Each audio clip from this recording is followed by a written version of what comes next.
Operation સિંદૂર બાદ સરકારે બોલાવી સર્વપક્ષીય બેઠક। પાકિસ્તાન અને પીઓકેમાં આતંકી છાવણી પર સટીક કાર્યવાહીની આપવામાં આવશે જાણકારી।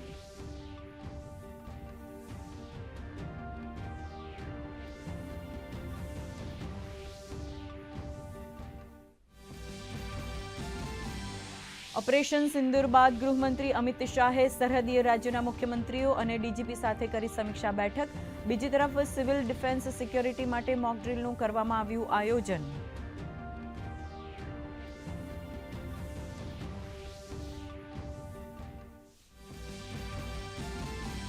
દેશમાં 250થી વધુ મોક ડ્રીલ બ્લેકઆઉટ। ગુજરાતના 18 જિલ્લાઓમાં ઓપરેશન અભ્યાસ રહ્યું સફળ। સ્થાનિકોએ સાયરન અંગે આપી હતી માહિતી। તો રાજ્યમાં ઝોન પ્રમાણે તબક્કાવાર બ્લેકઆઉટનું આયોજન।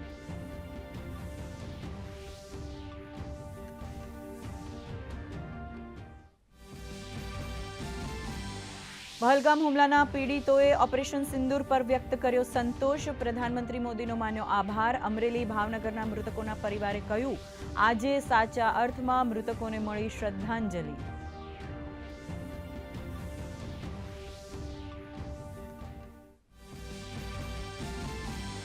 નેશનલ હેરાલ્ડ કેસમાં આજે દિલ્હીના રાઉઝ એવન્યુ કોર્ટમાં થશે સુનાવણી। સોનિયા અને રાહુલ ગાંધી સહિત અન્ય પક્ષોને દલીલ સાંભળવામાં આવશે।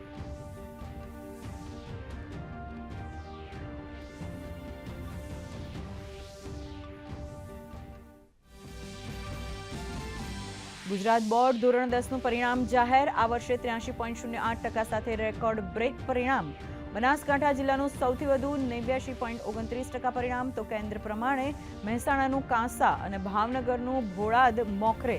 તો ખેડાનું અંબાવ કેન્દ્ર સૌથી છેલ્લે।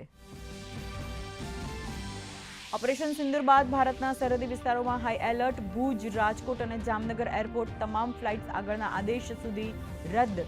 સૌરાષ્ટ્રના દરિયાકાંઠામાં સુરક્ષા વ્યવસ્થા વધારાઈ।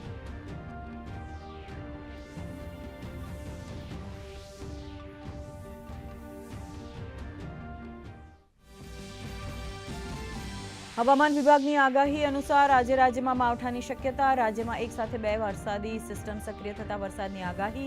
સાબરકાંઠા, અરવલ્લી, આણંદ, અમરેલી, ભાવનગર, વલસાડ સહિતના વિસ્તારોમાં ઓરેન્જ એલર્ટ।